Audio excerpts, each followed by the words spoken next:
இந்த பதிவ எல்லாருமே கண்டிப்பா கேட்கணுங்க. சரிங்களா? இந்த பதிவ மிஸ் பண்ணிறாதீங்க. ஸ்கிப் பண்ணிறாதீங்க. நான் சொல்றத ஒரு நிமிஷம் கேட்டுட்டு, அதுக்கப்புறம் இது பண்ணுங்க. அதாவது வந்துங்க, அ எங்கேயோ சில குடும்பத்தில நடந்துகிட்டு தான் இருக்கு. ஆனா, நேத்து என் கண்ணு முன்னாடி நடந்ததுங்க இந்த நிகழ்வு. சரிங்களா? அப்போ நான் நேத்து கடைக்கு போயிருந்தேன். கடைக்கு போயிருந்தப்போ, ஒரு வயசான அம்மா, ஒரு 12, 1 மணி இருக்கும். இந்த பக்கமும் இங்கிட்டும் போய்க்கிட்டு வந்துகிட்டுமா இருந்தாங்களா? என்னடா இந்த அம்மா பாவம் வெயில்ல இங்கிட்டு இங்கிட்டு போயிட்டுருக்காங்க. அட்ரஸ் தெரியாம எதுவும் தொலைவுறாங்களா? அப்படின்ட்டு, "அம்மா இங்க வாங்கம்மா. என்னங்கம்மா இங்கிட்டு இங்கிட்டு போயிட்டு வந்துட்டுருக்கீங்க?" "எப்பா நான் மதுரையிலேருந்து வரேன் சாமி. என் மகன் வீட்டுக்கு வந்தேன் சாமி. என் மகன் வீடு எங்கன இருக்குன்னே எனக்கு தெரியலப்பா" அப்படின்னு சொல்லி சொன்னாங்க. "அப்படியாம்மா? ஏம்மா ஃபோன் இருந்தா ஃபோன் பண்ணுங்க. உங்க பையன் வந்து கூட கூட்டிட்டு போவார்ல" அப்படின்னு. "இல்லப்பா ஃபோன் நம்ம வீட்லயே வச்சுட்டு வந்துட்டேன். இல்லைன்னா அந்த ஃபோன எடுத்துட்டு வந்திருந்தேன்னா, நான் பட்டன் செல்லு தான்ப்பா வச்சிருக்கேன். 1 அமுக்குனா என் மகனுக்கு போகும், 2 அமுக்குனா என் மகளுக்கு போகும், 3 அமுக்குனேன்னா என் மருமகளுக்கு போகும்ப்பா. அந்த ஃபோன வீட்ல வச்சுட்டு வந்துட்டேன்ப்பா. அதனால தான்ப்பா இப்படி தொலவிக்கிட்டு கிடக்கேன்" நான் சொன்னேன், "ஏம்மா மகன் வீடு கூட தெரியாம இருக்கீங்களேம்மா, நீங்க எப்போ வந்தீங்க?" அப்படின்னு. "இல்லப்பா அவங்க வேற பக்கம் குடியிருந்தாங்க. இங்கிட்டு வந்து 1 வருஷம் ஆகுது. ஆனா நான் 1 வருஷமா வர முடியலப்பா. என் வீட்டுக்காருக்கும் கொஞ்சம் உடம்பு முடியல. அதனால அவர பார்த்துக்கிட்டே அங்க இருந்தேன். இப்ப என் பேர பிள்ளையே கண்ணுக்குள்ளேயே இருக்குப்பா. அதான் பார்த்துட்டு போலான்ட்டு வந்தேன்" அப்படின்னு சொல்லி சொல்ல. "சரிங்கம்மா நம்பர் குடுங்க. நான் ஃபோன் பண்றேன்" அப்படின்னு. அப்புறம் ஃபர்ஸ்ட்டு ஒரு பேப்பர திருப்புன உடனே மகன் நம்பர தான் அந்த அம்மா வச்சிருந்தாங்க. அப்புறம் அந்த நம்பருக்கு போட்டேன், எடுக்கவே இல்ல. அதுக்கப்புறம் இன்னொரு நம்பரு அந்த மகனுக்கு கீழயே மருமகன் நம்பர் இருக்கு போல. அத போட்டேன். அப்புறம் எடுத்தாங்க. "ஏங்க இப்படி உங்க மாமியாருங்க பாவம் ஊர்ல இருந்து வந்திருக்காங்க. வீடு தெரியாம இங்கிட்டு இங்கிட்டும் போய்க்கிட்டு வந்துட்டு இருந்தாங்க. அப்புறம் நான் கூப்பிட்டேன். 'நீங்க யாருங்க பேசுறது?' அப்படின்னு. 'நான் இப்படி கடை வச்சிருக்கேங்க, டெய்லர் கடை. அவங்க இங்கிட்டு போறத பார்த்து கூப்பிட்டு பேசினேன். இந்த அம்மா சொல்லிட்டே வராது. திடீர் திடீர்னு தான் இப்படி வந்து தொலையும்" அப்படின்னு என்கிட்ட சொன்னுச்சு.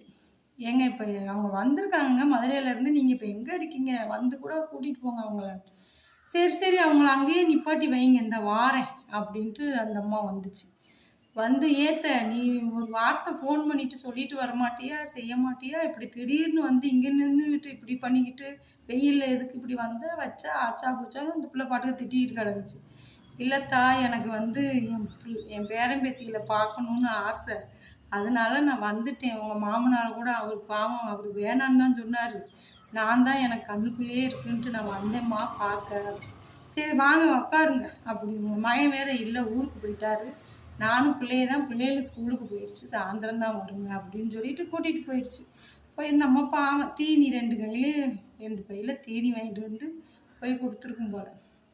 அப்புறம் போய் கொஞ்ச நேரத்துல 1/2 மணி நேரத்திலேயே அந்த அம்மா வந்துச்சு. நான் என்ன சொல்றேன், "உன்னுடைய பெத்த தாயா இருந்தா, நீ கொண்டு போய் வண்டியில பஸ் ஸ்டாண்ட்ல கூட இறக்கி விட்டு வருவீல்ல. அந்த வேகாத வெயில்ல அந்த அம்மா அங்க இருந்து வந்துருச்சு. நான் ஃபோன் பண்றேன். நீ வந்து வண்டி எடுத்துட்டு வந்து கூட்டிட்டு போறீல்ல. திருப்பி அந்த அம்மாவ மறுபடியும் போங்கன்னு சொல்லிட்டு நடக்க விட்டு நீ பாட்டுக்கு வீட்ல இருக்கியே." இப்படியும் சில மருமகள்கள் இருக்காங்க பாருங்களேன். அதெல்லாம் பார்க்கும்போது அப்படியே ரொம்ப வேதனையா இருக்குங்க. அப்புறம் உடனே அந்த அம்மா வந்தாங்க. வந்து, "சாமி ரொம்ப நன்றி சாமி. நானு ஊருக்கு போறேன்யா" அப்படின்னுச்சு. "ஏம்மா வந்தீங்க? பிள்ளைய சாயந்தரம் தானே வருங்க. ஸ்கூலுக்கு போயிருந்தா. நீங்க இருந்து பார்த்துட்டு போங்க." "இல்லம்மா, அவரு எங்க வீட்டுக்காரு பாவம் அவரே ஏற்கனவே முடியாம இருக்காரு. நான் போய் அவருக்கு சோறு தண்ணி ஆக்கி தரணுமா, பாவம் அவரு நைட்டு சாப்பிடாம என்னம்மா செய்வாரு?" அப்படின்னு சொல்லிட்டு, சரிம்மா ஏன் உங்க மருமகன் பஸ் ஸ்டாண்ட்ல கூட இறக்கி விடலையா? நீங்க பாட்டுக்கு இந்த வெயில்ல மறுபடியும் நடந்து வரீங்க. சாப்பிட்டீங்களா?" அப்படின்னு. "இல்லம்மா நான் சாப்பிடல. இனிமேல் தான் நான் சமைக்கணும். இருங்க சமைச்சு தரேன் சாப்பிட்டுட்டு போவீங்க" அப்படின்னு சொன்னா. "நீ சமைக்கிற வரைக்கும்லாம் நான் இருக்க முடியாது. நான் வெளிச்சத்திலேயே ஊருக்கு போகணும். நைட் ஆயிட்டா எனக்கு தெக்கு திசை தெரியாதுப்பா" அப்படின்னு சொல்லி அந்த அம்மா சொல்லி வருத்தப்பட்டாங்க. நான் சொன்னேன், "சரிங்கம்மா, இருங்க நான் கூட உங்கள கொண்டு வந்து விடுறேன்." "இல்லப்பா வேணாம்ப்பா சாமி, நீ தையா எனக்கு இவ்வளோ ஹெல்ப் பண்ணதே போதும்" அப்படின்னுச்சு. "சரிங்கம்மா, நீங்க என்ன பண்றீங்க? உங்க வீட்டுக்காரர் என்ன செய்றாரு? நீங்க என்ன பண்றீங்க?" அப்படின்னு. "இல்லப்பா அவரு வீட்டோட தான் இருக்காரு. நான் கூழ்பான கடை வச்சிருக்கேன். தள்ளுவண்டியில கூழ் விப்பாங்க. கம்மங்கூழ். அது வச்சிருக்கேன். அது எங்கள் வீட்டுக்கு பக்கத்துலேயே அங்கன ஒரு ஸ்கூல் இருக்குப்பா. அங்கனக்குள்ள நாங்கள் வச்சு விற்போம். வாங்கிக்குவாங்க. நாங்கள் அதில் தான்ப்பா இருக்கோம் அப்படின்னு அந்த அம்மா ஏதோ சொல்ல வாராங்க. ஒரு மாதிரி தயங்கி சொல்லுங்கம்மா என்னங்கம்மா அப்படின்னு. அதில் தான்ப்பா நாங்கள் இருக்கோம். நான் பெத்த பொம்பளை பிள்ளையும் நாங்கள் தொந்தரவு பண்ணுறதில்ல, ஆம்பளை பையனையும் நாங்கள் தொந்தரவு பண்ணுறது இல்லைப்பா. ஏதோ எங்கள் கையால் முடிஞ்சது ஏதோ என் பேரன் பிள்ளைகளுக்கு இந்த தீனிகளை வாங்கிட்டு வந்தேன்ப்பா.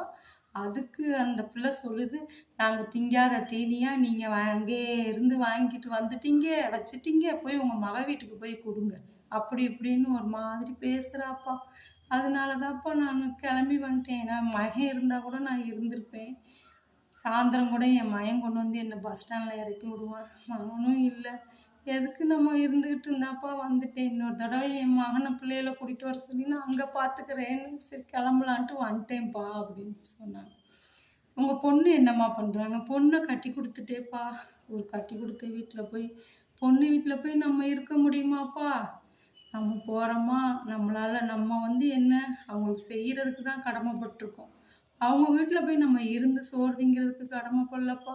நாளைக்கு அந்த பிள்ளை போய் நிம்மதியாக அந்த வீட்டில் வாழணும்ல. நாளைக்கு மாமியார் மாமனார் ஏதாவது ஒரு ஏசுவாங்க. இதுன்னு தேவையாப்பா? நம்ம அதனால தான்ப்பா நான் என் பிள்ளைக்கும் பொம்பளை பிள்ளைக்கும் தொந்தரவு கொடுக்குறதில்ல, ஆம்பளை பையனுக்கும் தொந்தரவு கொடுக்குறதில்ல அப்படின்னு இந்த அம்மா சொல்லி அவ்வளோ ஒரு வருத்தப்பட்டாங்கங்க. அப்புறம் சரி இருங்கம்மா, உங்களுக்கு நான் சாப்பாடு வாங்கி தரேன், நீங்கள் சாப்பிட்டுட்டு மதிய பஸ்ஸில் உங்களை நான் ஏற்றி விட்றேன் வாங்க அப்படின்ட்டு. ஐயோ எனக்கு சாப்பாடெலாம் வேணாம் சாமி, வேணாம் நீ என்னை பஸ் ஸ்டாண்டில் கூட இறக்கி விடு சாமி, நான் இப்போ தான் டீ சாப்பிட்டேன் வேணாம் சாமி அப்படின்ட்டுச்சு. பிடிவாதமாக சாப்பிட சொன்னேன், சாப்பிடவே மாட்டேன்ட்டாங்க. அப்புறம் அவங்கள கொண்டு போய் மதுரை பஸ் ஸ்டாண்டில் போய் இறக்கி விட்டு மதுரை பஸ்ஸில் உட்கார வச்சுட்டு சரிம்மா பார்த்து சூதானமாக போயிட்டு வாங்கம்மா. சரி சாமி நீ நல்லா இருப்ப அப்படின்னு அந்த அம்மா அவ்வளோ ஒரு வருத்தத்தோடு சொல்லிட்டு போகிறாங்க. யாரோ ஒரு 3வது மனுஷி தாங்க நான். எனக்குள்ள அந்த ஒரு ஈரம் கூட அந்த அம்மாவை பெத்த மகனை கட்டின மருமகளுக்கு இல்லை பாருங்க. அப்போ அதெல்லாம் எவ்வளோ நமக்கு வேதனையாக இருக்குது இல்லைங்களா? அதனால அதாவது அந்த தாய் தப்பை இல்லைன்னா நமக்கு கணவர் கிடையாது. கணவர் யாருக்கும் வானத்திலேருந்து குதித்து கட்டிக்கிட்டு போய் வாழலை. அந்த தாய் தாப்பே அந்த பூமியில் படைக்க போய் தான் உங்கள் அப்பா அம்மாவும் உங்களை அந்த பூமியில் படைக்க போய் தான் நீங்கள் 2 பேரும் கல்யாணம் பண்ணி வாழ்ந்துக்கிட்டு இருக்கீங்க. அப்போ தாய் தாப்பனை கைவிடாமல் பார்த்துக்கணும்.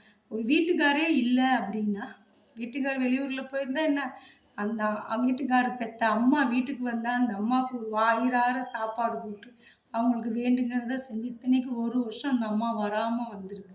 ஒரு பட்டினியாக ஒரு வயசான அம்மாவை அந்த பிள்ளை அனுப்பி விடுது. இதெல்லாம் ஒரு நியாயமாங்க? இதெல்லாம் எவ்வளோ வேதனையாக இருக்குது. கேட்கும் போதே மனசுக்கு அவ்வளோ ஒரு வருத்தமாக இருக்குது. இப்படியும் ஜனங்க இந்த நாட்டில் இருக்க தான் செய்கிறாங்க இல்லைங்களா? அந்த மாதிரிலாம் இல்லாமல் பெத்த தாய் தாப்பனை நல்லபடியாக பார்த்துக்கணும். கண்ணுக்கு தெரியாத கடவுளோட கண்ணுக்கு தெரிஞ்ச தாய் தாப்பன் தாங்க நமக்கு கடவுள். அதனால் அவங்கள நல்லா பார்த்துக்கணும், செஞ்சுக்கணும். இந்த மாதிரிலாம் எடுத்தேறி அந்த அம்மா பஸ் ஏறி அந்த வயசான காலத்தில் நம்ம மகனையும் நம்ம பேரப்பிள்ளைகளையும் பார்த்துட்டு போயிடலாம் அப்படிங்கிற ஒரு எண்ணத்தில் தானே அது அவ்வளோ தூரம் இந்த வெயிலில் வந்திருக்கு. அப்போ அந்த அம்மாவோடைய மனசை கூட புரிஞ்சுக்க முடியாமல் இருக்கிறாங்களாம். அவங்க மனுஷர் தானே, இல்லை மனுஷர் தானே, வேற யார் அவங்க? அந்த மனுஷர் கூட ஒரு இறக்கம் கூட வராதாங்க. எப்பா உலகம் பாருங்கள் எப்படி போய்கிட்டு இருக்கு. சரிங்க ஃப்ரெண்ட்ஸ், இந்த வீடியோ பிடிச்சிருந்துச்சி அப்படின்னா ஒரு லைக் பண்ணுங்க. பாய்.